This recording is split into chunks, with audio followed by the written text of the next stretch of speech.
दर्शकवृन्द नमस्कार। केन्द्रबिन्दु समाचारमा स्वागत गर्छु। म मनोज नेउपाने। केन्द्रबिन्दु समाचारमा हामी दिनभरिका महत्त्वपूर्ण तथा खोजमूलक समाचारहरू सम्प्रेषण गर्ने गर्छौँ। आजको केन्द्रबिन्दु समाचार सुरु गरौँ प्रमुख शीर्षकहरूबाट। कोरोना भाइरस प्रभावमा नेपाली राजनीति, दुई ठूला दल नेकपा र कांग्रेसका नियमित गतिविधिमा अड्छन्। 21 दिनदेखि अनसनरत डाक्टर गोविन्द केसीको स्वास्थ्यमा समस्या, जीवन रक्षाको माग गर्दै चिकित्सकहरू आन्दोलित। प्रदेश नम्बर 5 को राजधानी दाङ सारिएको भन्दै बुटवलमा प्रदर्शनकारी भन्छन् नेकपाका नेतालाई पार्टी प्यारो कि जनता। निजगढ विमानस्थल निर्माणमा स्थानीयबाट कुनै अवरोध नभएको पर्यटन मन्त्री योगेश भट्टराईको भनाई। समस्या भए उच्च तहबाट नै समाधान निकाल्नुपर्ने पूर्व प्रधानमन्त्री नेपालको धारणा। र युएईमा जारी 13औं संस्करणको आइपिएलमा सन्दीप लामिछाने आबद्ध दिल्ली क्यापिटल्सको तेस्रो जित। प्रिमियर लिगमा घुसको अफर आएको भन्दै बीसीसीआईले थाल्यो अनुसन्धान। जस्तै परिस्थितिमा पनि होन्डा छ सधैँ तपाईसँगै। त्यसैले अब होन्डा हुनेछ तपाईसँग मात्र 1 रुपैयाँको डाउन पेमेन्ट वा 1 रुपैयाँको इएमआई वा 1% इन्ट्रेस्ट रेटमा। थप जानकारीका लागि यी नम्बरमा कल गर्नुहोस् वा माथि दिएको लिङ्क क्लिक गर्नुहोस्। होन्डा छ सधैँ तपाईसँगै। केन्द्रबिन्दु समाचार सुरु गरौँ विश्वव्यापी महामारीको रूपमा रहेको कोरोना भाइरस सम्बन्धी अपडेटबाट। विश्वभर कोरोना भाइरस संक्रमितको संख्या 3,51,82,000 नागेको छ भने संक्रमणबाट मृत्यु हुनेको संख्या 10,38,000 नागेको छ। त्यस्तै विश्वभर निको भएर घर फर्कनेको संख्या 2,61,63,000 नागेको छ। यता नेपालमा आज आइतबार 7 जना संक्रमितको मृत्यु भएको छ। यो सँगै कुल मृत्यु हुनेको संख्या 535 जना पुगेको छ। त्यस्तै आइतबार नेपालमा 2253 जना नयाँ संक्रमित थपिएका छन्। यो सहित नेपालमा कुल संक्रमितको संख्या 86,823 जना पुगेको छ। विगत 24 घण्टाको अवधिमा काठमाडौँ उपत्यकामा मात्र 1579 जनामा कोरोना संक्रमण पुष्टि भएको छ। त्यसमध्ये काठमाडौँ जिल्लामा 1373 जना, भक्तपुरमा 39 र ललितपुरमा 187 जनामा संक्रमण पुष्टि भएको हो। यससँगै काठमाडौँ उपत्यकामा कोरोना संक्रमितको कुल संख्या 29,517 जना पुगेको छ। स्वास्थ्य तथा जनसङ्ख्या मन्त्रालयका प्रवक्ता डाक्टर जागेश्वर गौतमका अनुसार आइतबार मात्र 1,129 जना कोरोना संक्रमण मुक्त भएका छन्। यससँगै कुल निको हुनेको संख्या 64,069 पुगेको छ। अब पूरा समाचार। नेपाली लेग स्पिनर सन्दीप लामिछाने आबद्ध दिल्ली क्यापिटल्सले युएईमा जारी 13औं संस्करणको इन्डियन प्रिमियर लिग आइपिएल टी20 क्रिकेटमा तेस्रो जित निकालेको छ। यता लिग अन्तर्गत यसै सिजनमा खेलिरहेका खेलाडीलाई अनलाइन मार्फत घुसको अफर आएको भन्दै भारतीय क्रिकेट कन्ट्रोल बोर्ड बीसीसीआईले जनाएको छ। यसै विषयमा रहेर तयार पारिएको यो report. Nepali leg spinner Sandeep Lamichhane आबद्ध दिल्ली क्यापिटल्सले युएईमा जारी 13औं संस्करणको इन्डियन प्रिमियर लिग आइपिएल टी20 क्रिकेटमा तेस्रो जित निकालेको छ। शारजाहमा शनिबार राति भएको खेलमा कोलकाता नाइट राइडर्सलाई 18 रनले पराजित गर्दै दिल्लीले तेस्रो जित निकालेको हो। शारजाह क्रिकेट मैदानमा दिल्लीले दिएको 229 रनको लक्ष्य पछ्याएको कोलकाताले 20 ओभरमा 8 विकेट गुमाएर 110 रन मात्र बनाउँदा दिल्ली क्यापिटल्सले सहज जित निकालेको हो। यसैबीच इन्डियन प्रिमियर लिग आइपिएल अन्तर्गत यसै सिजनमा खेलिरहेका खेलाडीलाई घुसको अफर आएको भारतीय क्रिकेट कन्ट्रोल बोर्ड बीसीसीआईले जनाएको छ। हाल कोरोना भाइरसको असहज परिस्थितिमा यो वर्ष आइपिएल युएईमा आयोजना भइरहेको छ। यस्तो परिस्थितिमा खेलाडीलाई प्रत्यक्ष भेट्न नसकेपछि अनलाइन मार्फत अपरिचित मानिसले आइपिएल खेल्ने एक खेलाडीलाई घुसको अफर गरेको बीसीसीआईले जनाएको छ। बीसीसीआईको एन्टी करप्सन युनिटले यति बेला घटनामा अनुसन्धान थालिसकेको जानकारी दिएको छ। एन्टी करप्सन युनिटका प्रमुख अजित सिंह यति बेला 8 जना सम्मिलित टोलीको नेतृत्वमा यस घटनाका विषयमा अनुसन्धान गरिरहेका छन्। राजस्थानका पूर्व डिजिपी समेत रहेका सिंहले यस सम्बन्धमा अनुसन्धान सुरु गरेको र घुसको अफर गर्नेलाई ट्र्याक गरिरहेकाले परिणाम थाहा पाउन समय लाग्ने बताएका छन्। गोपनीयताको लागि भन्दै कुन खेलाडीलाई घुसको अफर गरिएको हो भनेर खुलाइएको छैन। खेलाडीकै सूचनाका कारण यस घुसको प्रस्तावको विषयमा बीसीसीआईले जानकारी पाएको बताइएको छ। अधिकांश खेलाडी सामाजिक सञ्जाल इन्स्टाग्राम र ट्विटरमा रहेकाले सोही माध्यम मार्फत घुसको अफर गरिएको हुन सक्ने उल्लेख गरिएको छ। संस्कृति पर्यटन तथा नागरिक उड्डयन मन्त्री योगेश भट्टराईले निजगढ विमानस्थल निर्माणका लागि स्थानीय बासिन्दालाई दिनुपर्ने मुआब्जा 80% वितरण भइसकेको बताएका छन्। स्थानीय स्तरमा कुनै समस्या नभएको बताउँदै उनले अहिले रुखको गणना गर्ने काम भइरहेको बताए। यस्तै पूर्व प्रधानमन्त्री माधव कुमार नेपालले विमानस्थल निर्माणको काम छिटो सुरु गर्नुपर्ने र केही समस्या भएमा उच्च स्तरमै समाधान खोज्नुपर्ने बताएका छन्। हेरौँ यसै विषयमा तयार पारिएको यो रिपोर्ट।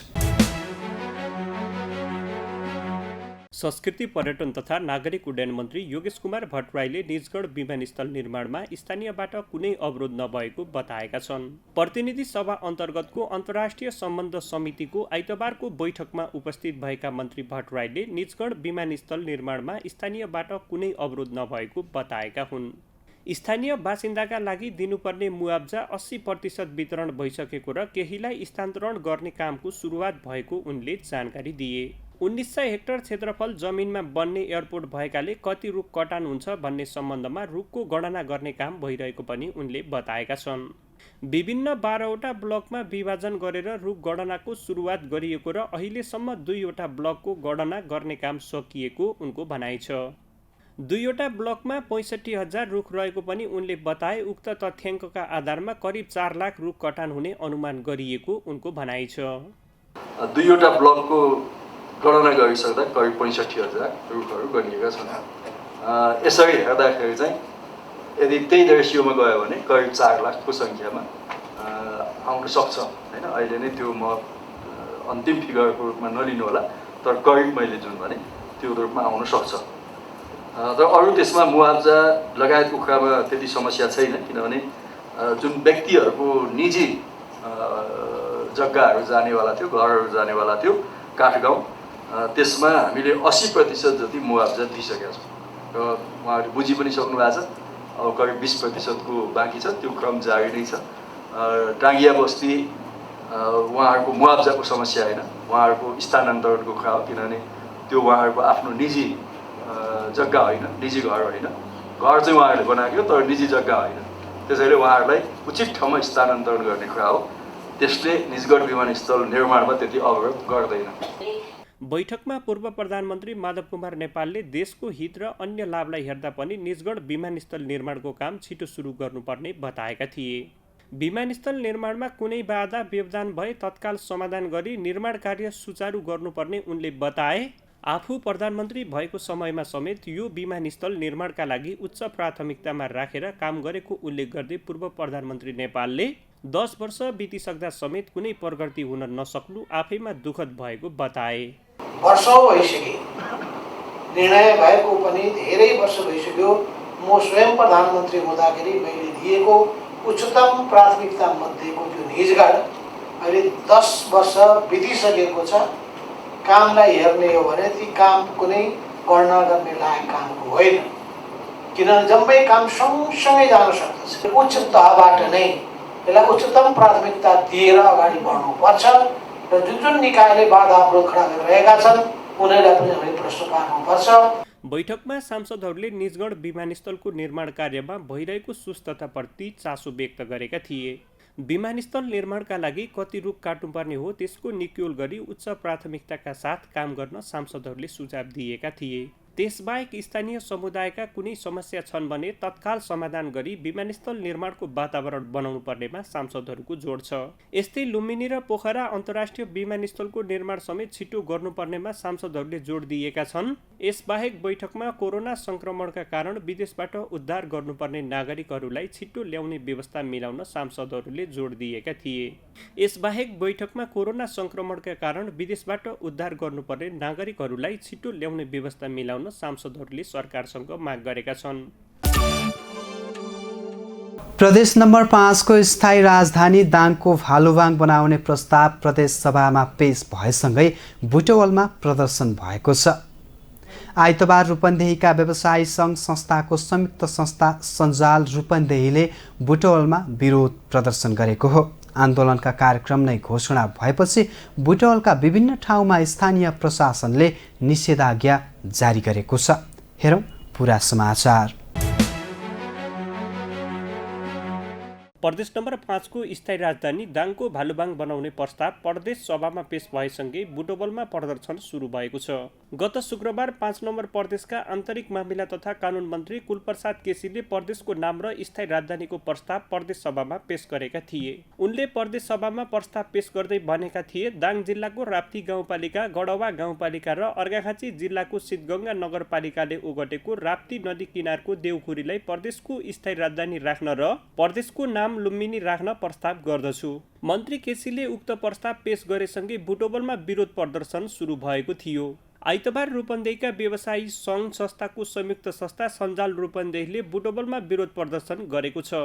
उक्त कार्यक्रममा सामाजिक संस्थाका अगुवाहरूले पार्टीको व्हिप छाडेर आफूहरूको आन्दोलनमा सहभागी हुन नेकपाका प्रदेश सांसदहरूलाई आग्रह गरेका छन्।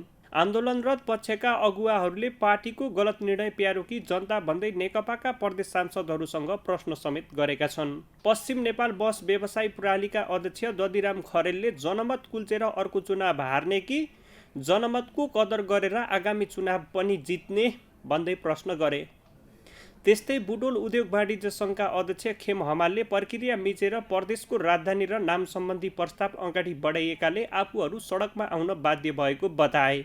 साथै रूपन्देही व्यापार सङ्घका अध्यक्ष यमलाल लोहनीले आज आन्दोलनको सुरुवात मात्रै भएकाले थप विरोधका कार्यक्रम आगामी दिनमा आउने जानकारी दिए।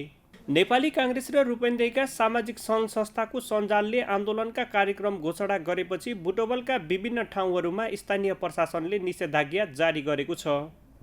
राजधानी सार्ने प्रस्तावको विरोध गर्दै आइतबार बुटवलको राजमार्ग चौराहा चोकदेखि ट्राफिक चोकसम्म र्याली निकालिएको थियो। जिल्ला प्रशासन कार्यालय रूपन्देहीले शनिबार राति एक सूचना जारी गर्दै असोज 18 गते आइतबार बिहान 6 बजेदेखि 21 गते बेलुका 6 बजेसम्मका लागि बुटवलका विभिन्न क्षेत्रलाई निषेधित क्षेत्र तोकेको छ। प्रदेश नम्बर 5 सरकारले गत शुक्रबार प्रस्ताव दर्ता गराएको थियो। नेकपाका अध्यक्ष केपी शर्मा ओली र अर्का कार्यकारी अध्यक्ष पुष्पकमल दाहाल प्रचण्ड बीच प्रदेश नम्बर 5 को राजधानी दाङ बनाउने सहमति भएको थियो। दुई अध्यक्ष बीचको समझदारीपछि मुख्यमन्त्री शङ्कर पोखरेलले तयार पारेको प्रस्ताव प्रदेश सभामा लगिएको थियो। त्यस्तै गरी प्रदेश सभाले नाम र राजधानी सम्बन्धी प्रस्तावमा छलफल गर्न भोलि अर्थात् असार 19 गते प्रदेश सभाको बैठक बोलाएको छ। प्रस्तावलाई मतदान प्रक्रियामा लगेर निर्णय गराउने प्रदेश सरकारको रणनीति रहेको छ। भोलि बस्ने बैठकमा गत शुक्रबार पेश भएको प्रस्तावमाथि छलफल हुनेछ। 1-2 दिन उक्त प्रस्तावमाथि छलफल गरेर मतदान प्रक्रियामा जाने प्रदेश सरकारको तयारी छ। प्रदेश नम्बर 5 मा अहिले 87 जना सांसद रहेका छन्, जसमध्ये नेकपाका 61 र काङ्ग्रेसका 19 जना सांसद रहेका छन्। प्रदेश सरकारले पेश गरेको उक्त प्रस्ताव पास हुन 2/3 मत आवश्यक पर्दछ। प्रदेश नम्बर 5 मा नेकपाको सरकार हुनु, पार्टीले केन्द्रबाट व्हिप जारी गर्नु र नेकपा एक्लैसँग 61 जना सांसद रहेकाले प्रदेश नम्बर 5 को नाम र स्थायी राजधानी प्रदेश सरकारले पेश गरेको प्रस्तावभन्दा बाहिर जाने सम्भावना देखिँदैन। जुम्लाबाट 19औं अनसन सुरु गरेका डाक्टर गोविन्द केसीको स्वास्थ्यमा समस्या देखिन थालेको छ। श्वास फेर्न गाह्रो हुने, छाती दुख्ने समस्याबाट पीडित केसीलाई आजबाट अक्सिजन समेत दिन थालिएको हो। 21 दिनदेखि अनसनरत डाक्टर गोविन्द केसीको जीवन रक्षाको माग गर्दै चिकित्सकहरू पनि आन्दोलित भएका छन्। हेरौँ यो रिपोर्ट। चिकित्सा शिक्षा सुधारको माग राख्दै 19औं पटक अनसन बसेका डाक्टर गोविन्द केसीको जीवन रक्षाको माग गर्दै स्वास्थ्य कर्मीहरूले टिचिङ अस्पताल परिसरमा धरना दिएका छन्। आन्दोलित चिकित्सकहरूले विगतमा भएका सम्झौता कार्यान्वयन गर्दै केसीको जीवन रक्षाको माग गरेका हुन्। धरनामा सहभागी चिकित्सक डाक्टर सुभाष देवकोटाले केसीको स्वास्थ्यमा गम्भीर समस्या देखिँदा समेत सरकारले चासो नदिएको बताएका छन्। तत्काल डाक्टर केसीले उठाएका माग पूरा नभए कडा कदम चाल्ने चेतावनी समेत उनले दिएका छन्। 19 पटकसम्म अनसन बस्दा विभिन्न मागहरूको उहाँले उठान गर्नुभएको छ। त्यो मागहरू विभिन्न समयमा वार्ताका माध्यमबाट कतिपय मागहरू पुरा पनि भएको छ। हालका दिनसम्म आइसक्दा कार्यान्वयनको पक्ष हेर्दाखेरि भने एकदमै फितलो जस्तो देखिएको छ। त्यस कारणले नै डाक्टर गोविन्द केसीले विभिन्न चरणको आन्दोलन गरे तापनि त्यसलाई अपडेट गराइरहनु, त्यसलाई रिकल गराइरहनुलाई अनसन बसिरहनु पर्ने आवश्यकता देखिएको छ। अब यो सिलसिला कस्तो छ भन्दाखेरि डाक्टर गोविन्द केसीको अभियान भनेको समग्र देशको स्वास्थ्यको स्थितिलाई माथि पुर्याउन, दुर्गमका जनता, दूरदराजका जनताहरूले पनि स्वास्थ्य सेवा पाउन् भन्ने उहाँको एकमात्र उद्देश्य त्यही हो। त्यसमा अरू कुनै पनि यसमा अरू स्वार्थ यस्तो लुकेको जस्तो बाहिर अनर्गल जुन प्रचार हालैको समयमा गरिन्छ नि त्यस्तो कुनै पनि छैन। अब यसमा चाहिँ अहिले के भयो भन्दाखेरि चाहिँ तपाईँको उहाँहरू माग डाक्टर केसी जहिले पनि माग उठाइरहने, उहाँहरूलाई समर्थन चाहिँ नि हाम्रो स्वास्थ्य क्षेत्रभन्दा बाहिरका जनताहरू जस्तै विभिन्न अभियन्ताहरू, विभिन्न राजनीतिक दलहरू उहाँहरूको खबरदारी बढी भयो, हाम्रो कम भयो। अब हामीले चाहिँ डाक्टर केसी भविष्यमा अनसन बस्नै नपर्ने गरी अब हामीले पनि। अर्का चिकित्सक डाक्टर अच्युत खनालले 18 पटकसम्मको अनसनका क्रममा वार्ताको माध्यमबाट भएका सम्झौताहरू कार्यान्वयनमा समस्या देखिएको बताए। दुर्गम क्षेत्रमा सुलभ स्वास्थ्य सुविधा उपलब्ध गराउनुपर्ने केसीको मागमा अहिलेसम्म जनता र विभिन्न राजनीतिक दलहरूले स्वतःस्फूर्त रूपमा ऐक्यबद्धता जनाउँदै आएकोमा सरकारले नसुनेकाले अब चिकित्सकहरू समेत खबरदारीका लागि आन्दोलित हुनु परेको उनले बताए।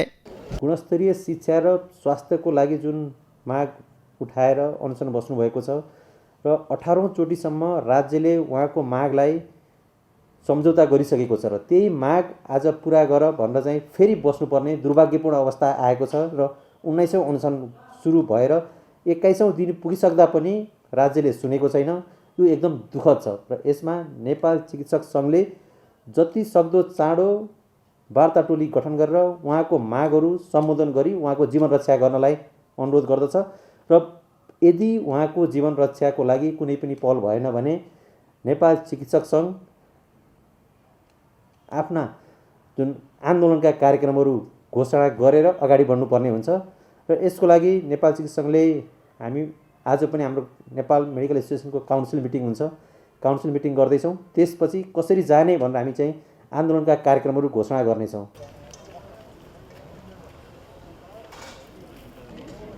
नेपाल चिकित्सक सङ्घले पनि केसीको माग पुरा गर्न माग गर्दै चिकित्सकहरूको आन्दोलनप्रति ऐक्यबद्धता जनाएको छ। सङ्घले तत्काल केसीका माग पुरा नगरे कडा आन्दोलन गर्ने चेतावनी समेत दिएको छ। सङ्घका महासचिव बद्री रिजालले सक्दो चाँडो डाक्टर केसीसँग सरकारले वार्ता गर्नुपर्ने बताए। वार्ताका लागि कुनै पहल नभए सङ्घले आफ्नो आन्दोलनका कार्यक्रम घोषणा गर्ने पनि उनले जानकारी दिए। आन्दोलनमा सहभागी चिकित्सकहरूले कर्णाली विज्ञान प्रतिष्ठानमा MBBS पढाइ सुरु गर हिजोको सम्झौता कता गयो, जनता माग्छ अस्पताल, सरकार दिन्छ भ्यू टावर, अख्तियारमाथिको हस्तक्षेप बन्द गर, दलीय भागभन्दा बन्द गर जस्ता नारा लेखिएका प्लेकार्ड बोकेका थिए।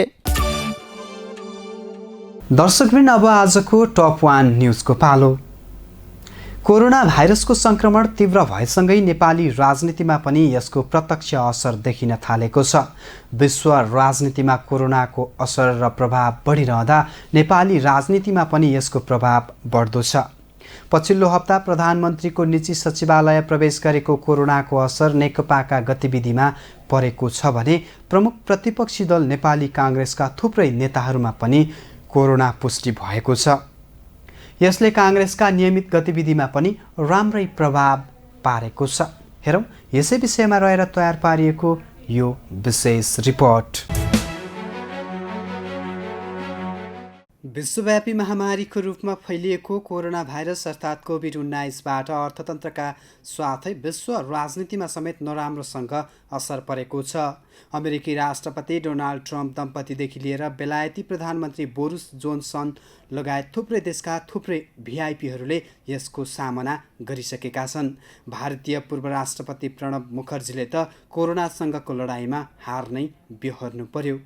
विश्वका राजनीतिक हस्तीहरू कोरोनाको शिकार हुँदा नेपाली राजनीतिमा भने यसले प्रवेश पाएको थिएन। तर पछिल्लो समय नेपाली राजनीतिको घर आँगनमै कोरोना भित्रिएको छ। सत्ताधारी दल नेपाल कम्युनिस्ट पार्टी नेकपाले नेतृत्व गरेको सरकारमा संलग्नहरूसँग अहिले कोरोनाको सम्बन्ध स्थापित भइसकेको छ। शुक्रबार बालुवाटारमा सङ्कलन गरिएको थ्रोट स्वाबमा करिब 70 जनाभन्दा बढीमा सङ्क्रमण पुष्टि भएको थियो। कोरोना सङ्क्रमण पुष्टि हुनेमा 3 वटै सुरक्षा संयन्त्रका पदाधिकारीदेखि प्रधानमन्त्रीका सल्लाहकार समेत रहेका छन्। प्रधानमन्त्रीको सरकारी निवास बालुवाटारमा कार्यरत 3 अङ्कका सुरक्षाकर्मीसहित उच्च पदस्थ व्यक्तिमा कोरोना संक्रमण पुष्टि भएको छ। केही सुरक्षाकर्मीमा संक्रमण देखिएसँगै शुक्रबार बालुवाटारमा गरिएको थ्रोट स्वाब सङ्कलनमा प्रधानमन्त्री केपी शर्मा ओलीका प्रमुख राजनीतिक सल्लाहकार एवं स्थायी कमिटी सदस्य विष्णु रिमाल, परराष्ट्र मामिला सल्लाहकार राजन भट्टराई, प्रेस सल्लाहकार सूर्य थापा र प्रमुख स्वकीय सचिव इन्द्र भण्डारी लगायतका उच्च पदस्थ व्यक्तिमा संक्रमण पुष्टि भएको हो। यसअघि पनि प्रधानमन्त्री ओलीका निजी चिकित्सक डाक्टर दिव्या सिंह शाह र निजी सचिवालयका फोटो पत्रकार राजन काफ्रेलाई पनि कोरोना संक्रमण पुष्टि भएको थियो। यता प्रमुख प्रतिपक्षी दल नेपाली काङ्ग्रेसभित्र पनि कोरोना भाइरसको कम असर छैन। असोज 15 गते काङ्ग्रेस कार्यालयमा 240 जनाको कोरोना परीक्षण गरिएको थियो। परीक्षण गर्ने मध्येमा पार्टीका पदाधिकारी, केन्द्रीय सदस्य, उनीहरूका सचिवालयका सदस्य, सुरक्षाकर्मी र कार्यालयका कर्मचारी थिए। केन्द्रीय सदस्यहरू अर्जुन नरसिंह केसी, गगन थापा, आमन्त्रित केन्द्रीय सदस्यहरू शम्भुलाल श्रेष्ठ र कल्पना चौधरी लगायतका नेताहरूमा संक्रमण पुष्टि भएसँगै काङ्ग्रेसभित्र कोरोनाको असर राम्रैसँग पुष्टि भएको छ। भाइरसको संक्रमण बढेसँगै नेकपाको सचिवालय बैठक अन्योलमा परेको छ। शनिबार बस्ने भनिएको नेकपाको सचिवालय बैठक अन्तिम समयमा आएर स्थगित गरिएको थियो। पछि सचिवालयको बैठक आइतबार दिउँसो 4 बजेका लागि सारिएको थियो, तर आइतबारको बैठक पनि अनिश्चितकालका लागि स्थगित भएको छ। यता नेपाली काङ्ग्रेसले पनि केन्द्रीय कार्यालय 5 दिनका लागि सिल गरेको छ। 4 जना केन्द्रीय सदस्यसहित केही कर्मचारीहरूमा संक्रमण देखिएपछि काङ्ग्रेसले तत्कालका लागि आइतबारबाट लागू हुने गरी आगामी 5 दिनका लागि केन्द्रीय कार्यालय बन्द गरेको हो। त्यसै गरी असोज 19 गतेका लागि बोलाइएको केन्द्रीय कार्य समितिको बैठक पनि 25 गतेका लागि सारिएको छ। हस्त दर्शकवृन्द, आजका लागि केन्द्रबिन्दु समाचार यहीँ सकिन्छ। भोलि पुनः यसै समयमा उपस्थित हुने नै छौँ। तबसम्मका लागि बिदा दिनुहोस्। केन्द्रबिन्दु न्युज हेर्दै गर्नुहोला। नमस्कार।